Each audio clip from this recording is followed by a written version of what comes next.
Hello Maria, and hello Georgia. Hello, Nice to see Louise. you. Hello, Jorja. And Maria, tell us where you're coming to us from. I'm coming from Southeast London. And Georgia, you're coming from? I'm in Edinburgh at the moment. Soon to be in? Next week I'll be in the Shetland Islands. Yeah, so we're just catching you before you go. And as you can see, I'm here in the Algarve, as Maria described it. But it is, in fact, my husband's study. So we were going to have a chat today, kind of comparing notes from Maria as an experienced practitioner and yourself, Georgia, as someone just a couple of years into your practice, the experience of having a support session with people dancing. So my first question, let's start with you, Georgia, because I think I spoke to you first. What was it brought you to our door? Why did you call us? Yeah, I think obviously the kind of current situation, everything's been a very big change for everyone. I think definitely for dancers, everyone's kind of having to work in very different ways, having to kind of deal with cancellations of work and things like that. I think I was actually on People Dancing's website just to kind of see how the situation would affect my insurance and things like that. And then I kind of stumbled upon the support sessions while I was looking at that and thought maybe I should actually kind of speak to someone and talk through what's going on as well. And what kind of work is it that you do that you were going to talk to us about?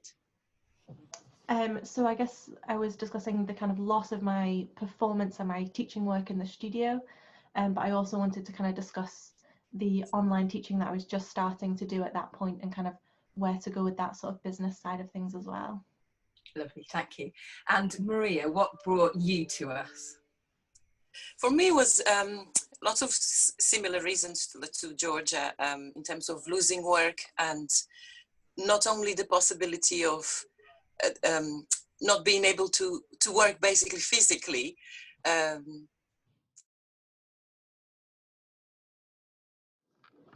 offered to be part of this team. It was from that place myself of having been an independent artist for 20 odd years and being through lots of different things myself. I remember being where you are, Georgia, and I still am where Maria is in some senses. And I'm also, as well as an associate artist of People Dancing, I'm also a punter of People Dancing, and that's one of the great strengths I've always found about them. From the other side of it is there's always a friendly voice on the end of the phone. And I think at that particular time in lockdown, I spoke to both of you about maybe 2 weeks, 3 weeks in. I can imagine that friendly voice was quite a relief to hear. And it was also a very nice thing to give from this end as well. The two of you were directed to me, but we do have plenty of other skills on the team. For example, Ruth Bates, who I just mentioned, is an expert in project management and development, and there are people expert in continuing professional development, in the legal aspects and safeguarding. But I think particularly with you two as artists, you needed a generalist rather than a specialist. Am I right? Yes, I think it depends on where you are at the moment, but yes, it's a bit of everything, especially if you create, you also facilitate.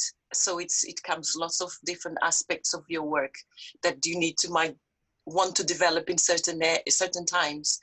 And that's when I spoke to you, it was really thinking about overall the general aspect where I am now, and then perhaps later on decide which areas I would like to develop. Yeah. So it sounds like you were both looking for, and you found a human experience, but quite a holistic experience that only human beings can give, and that resonates very strongly with me. I think that's what we do in our work as well.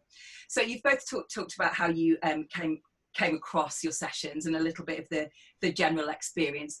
Can I take both of you into what we actually spoke about in the session? So after I received your Google Forms, we did have a little bit more interaction.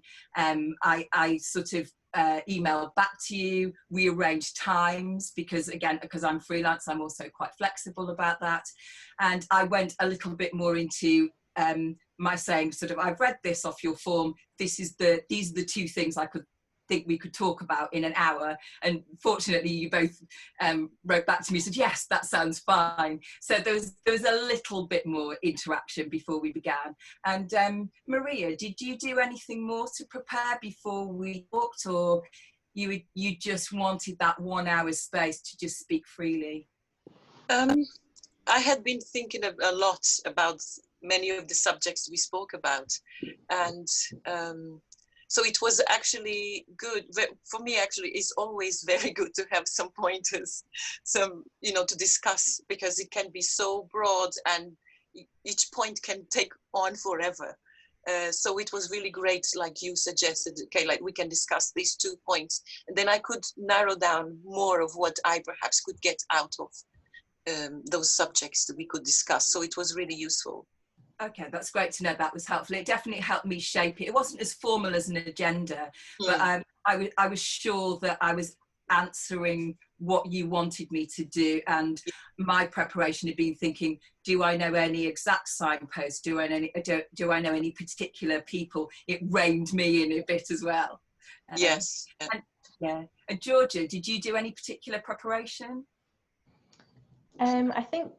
I mean, I knew I wanted to talk about kind of the way my work had been affected by the current situation.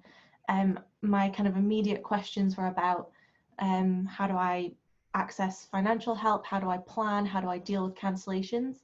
And lots of that was addressed in the meeting. But I think I also kind of accessed lots of things I kind of hadn't realized I needed yet, about maybe thinking further ahead about how do I plan for the future? How do I how do I find ways of working and kind of finding value in what I'm doing, even though it's not the way I usually do things? It ended up a bit more kind of, more holistic or more personal than I expected, which was great.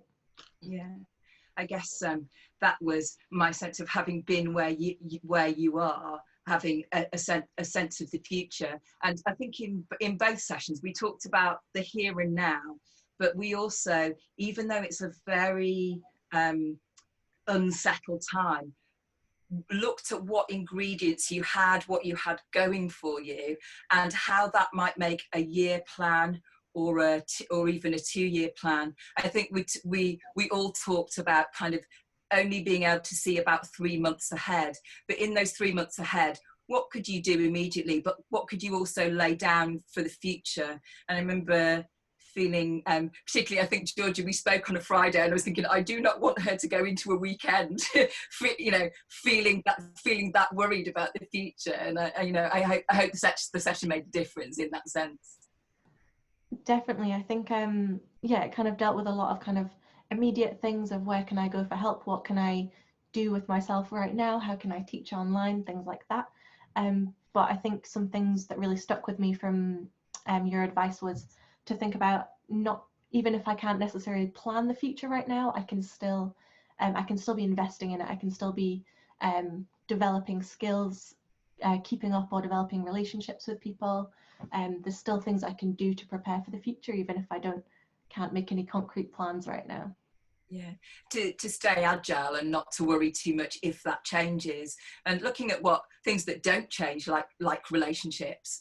You brought up online there, Jorja, and I did wonder if the pair of you would like to compare your experiences of teaching online, because a very rich part of the conversation with both of you, for me, was very happy discoveries about working online, and some, for Maria, some not so happy. But Maria, Jorja, if we stick with you, do you want to tell us about where you were at with your online practice when we spoke, and perhaps where our conversation took you to or helped you towards?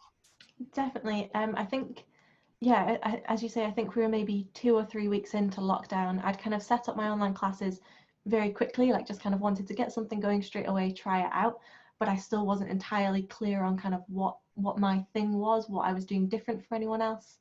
I was more just kind of testing it out. And I think what I realized specifically from our conversation was that I did have some kind of very personal things that I was doing maybe differently to other people. And a way to really explore it and maybe to attract more people to try it out would be to specialize even more, to kind of hone in on those things. For example, I'm keeping my numbers in classes very small to kind of make it a bit more personal. And that's something I've kind of tried to really stick with since that chat, kind of really seeing that as a positive. Great. Yes, I think it's very, I remember feeling when I just graduated that, oh, here's all these people, they've got 5 years, 10 years of practice, they've got such a strong identity, you know, kind of, it's hard for me to establish that. But it was great talking to you and finding out that you did actually have something that was really unique to you. And my sense was that your clients were going to stick with that uniqueness and stick with you. So you were managing all of your classes, all of the technology, all of the keeping the data and the numbers, etc., etc. Maria had you're with a similar size group, but in the circumstance of working for a dance agency. And I just wondered if you'd share with us both that positive experience. Yeah, the positive experience is really, again, to look on the other side of the picture. You know, there's a negative, there's a positive. So I'm really trying to stay positive with being grateful for good things that you can see. And for me was actually to stay connected to the dance groups, including an adult contemporary class, African fusion class, and also a class for all the people that I have been working for quite a few years. And initially it was difficult for me because I don't find that connection you have been talking about, that human connection, and you have the screen, and it's like 2D is too much for me in that sense. However, when I delivered the first session, I felt how much I had offered the group, and then I realized that actually I can take back for myself that connection to what the positive things that can offer me. So it has been easier since we have spoken.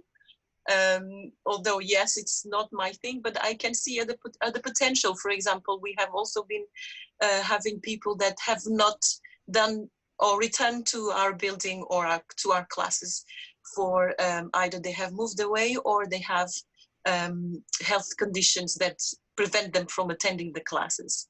So it's quite interesting how then is perhaps different groups we can target with these kind of classes, hopefully once everything comes back to normal.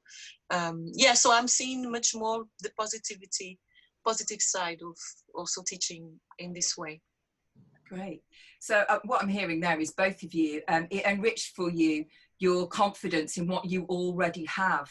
So for Maria, a long practice, that you were still exercising those same values, even though it was not so physical and online. And being old school myself, I'm also, you know, like that. But for you, Jorja, you found this is something, actually something I'm more comfortable with, maybe something that I can do and I can offer. Did you want to say anything else about the content of the sessions? And maybe we talked about those with the teaching and artistic things that we talked about. What else sticks in your mind? Let's start with Maria again about the session. I think it's really interesting what Jorja just said in terms of numbers, because we were just talking now, and just like when you're teaching and then you want to still stay connected, it's a human connection. So otherwise there's no point you'll watch a video, you know, and of a class. So I think it's really important to stay connected to your participants. However, it's difficult because of the small screens and all that. But yeah, I think it's still very, very positive in terms of what can you teach. So in terms of technique class, for example, it's difficult because you might see something, you can't see other things. So it's very important to be aware of what we are teaching. And make also, I feel, the participants that they have to take ownership of their learning, of ownership of also in terms of how they feel, because we're not as close, we can't see them, and to monitor anything goes wrong. So it's that kind of trying to stay smaller, that we can still do, like you said, take care of what we do to make people safe. Because for me, I understood that it also has to do with feeling safe because of the technology. I feel very much like that. I feel safe with you because I feel safe with the, you know, the three of us, the four of us in this space. And I think it's important for us to, as facilitators, to really think about this. Yeah, maybe that is a really important message about creating safe spaces.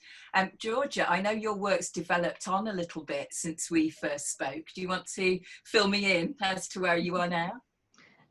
Yeah, so I think similar to what Maria was saying, it's been interesting to see the ways in which our work either has to or chooses to be different while we're working online. I usually teach dance as well as fitness, but I'm kind of generally seeing things much more as getting people moving each day, trying to find something creative, trying to get them moving.